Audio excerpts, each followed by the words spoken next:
வணக்கம். மாயா படத்தோட விமர்சனத்தில் வந்திருக்கேன். ரொம்ப நாளைக்கு அப்புறம் தமிழ் சினிமாவில் one of the best horror movie அப்படின்னு சொல்லலாம். ரீசெண்டாக நம்ம இவரோட லாரன்ஸோட மூவி அது காமெடி கடந்த ஹாரர் மூவி. இந்த படம் full and full horror movie. One of the best Tamil cinema horror மூவின்னு சொல்ல முடியும். அந்தளவுக்கு படத்தோட தாக்கம் தேட்டரை விட்டு வெளியில் இப்போ ஒரு 1 hour ஆகுது எனக்கு. அந்த படத்தோட தாக்கம் இன்னும் என்னோட மனசுலேயே இருந்துக்கிட்டு இருக்கு. அப்படி ஒரு அருமையான படத்தை இயக்குனர் அஸ்வின் சரவணன் கொடுத்துருக்காரு. சரி, இந்த படம் எப்படி இருக்குது அப்படின்னு பார்க்கலாம். இந்த படத்தோட கதை அப்படின்னு பார்த்தீங்கன்னா, அதாவது கதையை தெளிவாக ஸ்டார்டிங்லேயே சொல்ல மாட்டாங்க. ஒரு மாயான்ற ஒரு பெண்ணு வீட்டை எதிர்த்து கல்யாணம் பண்ணியிருப்பாங்க. கல்யாணம் பண்ணியிருக்கிறதுனால அந்த ஃபஸ்ட் அனிவர்சரி செலிப்ரேட் பண்ணுறப்ப கணவருக்கு வேற ஒரு பெண்ணோட தொடர்பு இருக்குன்னு தெரியும். இந்த பெண்ணும் அப்போ கன்சீவாக இருப்பாங்க.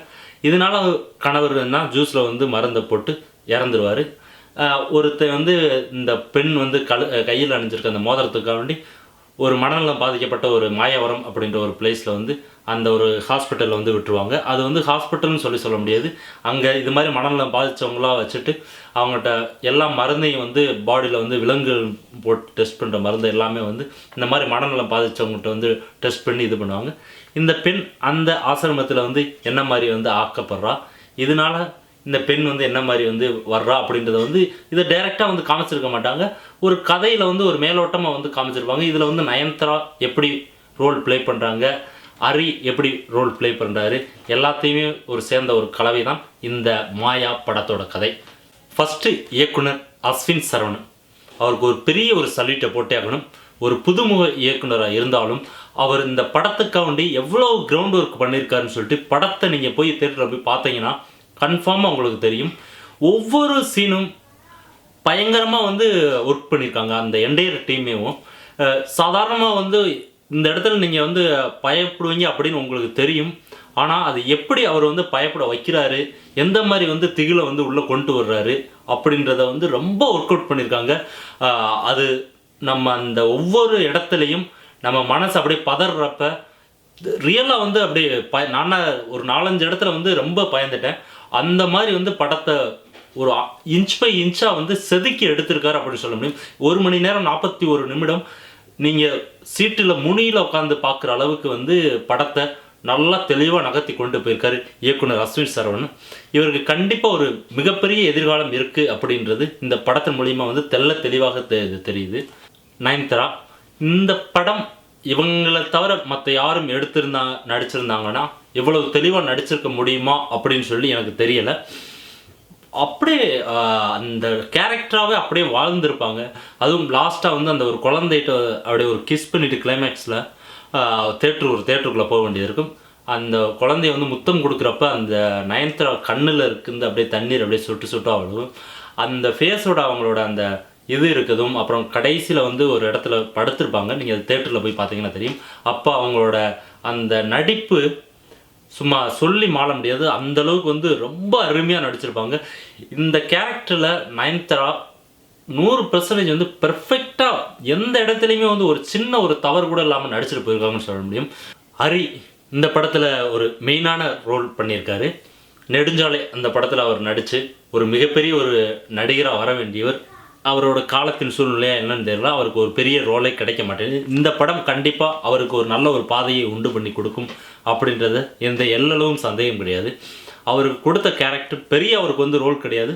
கொடுத்த கேரக்டரை செம்மையாக பண்ணிட்டு போயிருப்பார். ஹரிக்கு இந்த படம் ஒரு பெரிய ஒரு மைல்கல்லாக இருக்கும் அப்படின்னு சொல்லி எதிர்பார்க்கலாம். அப்புறம் சப்போர்ட்டிங் ரோலில் இருக்க எல்லாருமே நம்ம நயன்தாரா ஃப்ரெண்ட் அவர் லக்ஷ்மி பிரியாவாக இருக்கட்டும், மிமி கோபியாக இருக்கட்டும், அப்புறம் நம்ம ரோபோ சங்கர், இவங்க எல்லாருமே அவங்களுக்கு கொடுத்த ரோலை தெளிவாகவே பண்ணிட்டு போயிருக்காங்க. ரோபோ சங்கர் 2 காட்சிக்கு தான் வர்றாரு. இடையில ஒரு இடத்துல ஃபாரஸ்ட் ஆஃபீஸர் வருவார். ஃபைனல் கிளைமேக்ஸில் வர்றாரு. கிளைமேக்ஸில் அவருக்கு ஒரு மெயினான ஒரு பிளேஸில் வர்றாரு. அவர் கொடுத்தது நல்லாவே பண்ணிட்டு போயிருக்காரு. சினிமோட்டோகிராஃபி சத்யன் சூரியன் சொல்லி பண்ணியிருக்காரு. ரொம்ப தெளிவாக பண்ணியிருக்காரு. இந்த ஹாரர் மூவிக்கு எந்த மாதிரி லைட்டிங் யூஸ் பண்ணணும், அதாவது அந்த பேய் இதுகள்லாம் வர்றப்ப பிளாக் அண்ட் ஒயிட் மாதிரி யூஸ் பண்ணியிருக்காரு. அதே மாதிரி ஒரு குண்டு பல்ப் எரிஞ்சுக்கிட்டு இருக்கும் பேக் சைடில் ஒரு சீனில். அங்கே பேக்கில் அந்த ஒரு பேய் மாதிரி ஒரு உருவம் மாதிரி போய் வரும். அந்த உருவம்லாம் பார்த்தீங்கன்னா அப்படியே லைட்டாக ஒரு ஷேடோவாக அப்படியே போய் வர்றது, அந்த டிம்மான லைட்டை யூஸ் பண்ணி பிளாக் அண்ட் ஒயிட் மாதிரி காமிச்சிருக்கிறது ஒரு வித்தியாசமான ஒரு அனுபவமாக இருக்குது. அதே மாதிரி நிறைய லைட்டிங் வந்து இதில் வந்து யூஸ் பண்ணியிருக்காரு. பயப்பட வைக்கிறதுக்கு சும்மா ஃப்ளாஷ் வர்றது மாதிரி வர்றது, இதெல்லாம் வந்து செம்மையாக யூஸ் பண்ணியிருக்காரு. அதே மாதிரி அந்த நயன்தாரா குழந்தை, அப்புறம் ஹரி, நயன்தாரா இவங்க அந்த போர்ஷன்லாம் கலர்ஃபுல்லாக வந்து காமிச்சிருக்காரு. இதெல்லாம் வந்து பிளாக் அண்ட் ஒயிட்லேயும் அது கலர்ஃபுல்லாகவும் காமிச்சது ஒரு வித்தியாசமான ஒரு எக்ஸ்பீரியன்ஸ் கிடச்சிச்சு.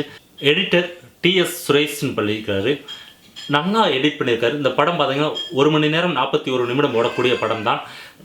இந்த படத்துக்கு என்ன மாதிரி எடிட் பண்ணணுமோ, சரக்கு எங்கெங்கேருந்து கரெக்டாக வெட்டணுமோ வெட்டி தெளிவாக எடிட் பண்ணி கொடுத்துருக்காரு. ஒன்று எப்படி இதுனா வந்து ஃபைனலாக கிளைமேக்ஸில் வந்து படம் முடிஞ்சிச்சு அப்படின்னு நினைப்பீங்க.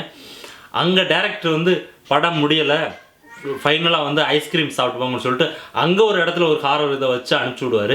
அந்த ஒரு இடம் மட்டும்தான் வந்து கொஞ்சம் எக்ஸ்ட்ரா வந்து படம் முடிஞ்சு அப்படின்னு ஃபீல் பண்ணிக்கிட்டு இருக்கப்போ கொஞ்சம் சரி என்னடா அப்படின்ற மாதிரி ஒரு இடத்துல ஒரு சின்ன ஃபீலிங் இருந்துச்சு. மற்றபடி இந்த படத்தில் எடிட்டிங்கில் எந்த ஒரு பிழையோடு இல்லாமல் தெளிவாக சுரேஷ் பண்ணியிருக்காரு. கடைசியாக இவரோட ரோல் இந்த படத்தில் வந்து ஒரு பெரிய ரோல் ப்ளே பண்ணியிருக்கு. நம்ம மியூசிக் போட்ட ராப் ஈத்தன் அப்படின்னு சொல்லிட்டு அவரோட பேக்ரவுண்ட் ஸ்கோர் பார்த்தீங்கன்னா அந்த படத்தில் சும்மா இது, அதாவது நிறைய ஹாரர் மூவியில் பார்த்தீங்கன்னா ரொம்ப சவுண்டு ஓவராக வச்சு காது சவ்வுகளாக அத்துருவானுங்க. இந்த படத்தில் தெளிவாக எந்த இடத்துல எப்படி எப்படி அடித்தா சாக்கு கொடுத்தா மக்கள் வந்து பயப்படுவாங்க அப்படின்னு தெரிஞ்சு தெளிவாக கொடுத்துருக்காரு. அதே மாதிரி வந்து நிறைய அந்த காட்டில் இருக்க விலங்குகள் வர்ற மாதிரி அந்த மாதிரி சவுண்டு, அந்த வண்டு சவுண்டு வர்றது, இந்த மாதிரி சின்ன சின்ன சவுண்ட்ஸ்லாம் வந்து எஃபெக்ட் வந்து தெளிவாக கொடுத்துருக்காரு. இந்த படத்துக்கு எவ்வளவு கொடுக்க முடியுமோ இவரோட பேக்ரவுண்ட் ஸ்கோரு பெரிய பலம் இந்த படத்துக்கு இவரோட பேக்ரவுண்ட் ஸ்கோருன்னு சொல்ல முடியும். நல்லாவே பண்ணியிருக்காரு. மொத்தத்தில் இந்த படம் தமிழ் சினிமாவை அடுத்த ஒரு லெவலுக்கு கொண்டு போகக்கூடிய ஒரு படம் அப்படின்னு சொல்ல முடியும். இந்த படத்தை யாராவது பார்க்க முடியும் அப்படின்னு பார்த்தீங்கன்னா கண்டிப்பாக இது அடல்ட்ஸ், அவங்களுக்கு மட்டும்தான் இந்த படம்.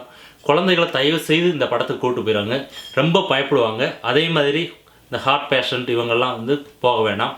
ஏன்னா ரொம்ப பயப்படக்கூடிய நிறைய காட்சிகள் வந்து திகில் காட்சிகள், பயங்கரமான திகில் காட்சிகள்லாம் இருக்குது. அதனால மற்ற அடல்ட்டாக இருக்கவங்க ஃபேமிலி வந்து ஹஸ்பண்ட் அண்ட் ஒய்ஃப் இப்படி போய் நீங்கள் போய் பார்க்கலாம். எல்லாருமே வந்து இந்த படத்தை பார்த்து என்ஜாய் பண்ணுங்கள். கண்டிப்பாக இதை போய் தேட்டரில் போய் பாருங்கள், திருட்டு விஷயத்தில் பார்க்காதீங்க. ஏன்னா அந்த சவுண்ட் எஃபெக்ட் நீங்கள் தேட்டரில் போய் பார்த்தா தான் அந்த ரியல் எஃபெக்ட் கிடைக்கும். போய் பார்த்து என்ஜாய் பண்ணிட்டு வாங்க. என்னோடய விமர்சனம் உங்களுக்கு பிடிச்சிருந்துச்சுன்னா கீழே இருக்க சப்ஸ்கிரைப் பட்டன் நமக்கு உங்கள் நண்பர்களெல்லாம் ஷேர் பண்ணுங்கள். உங்களை இன்னொரு விமர்சனத்துலேருந்து வந்து சந்திக்கிறேன். நன்றி, வணக்கம்.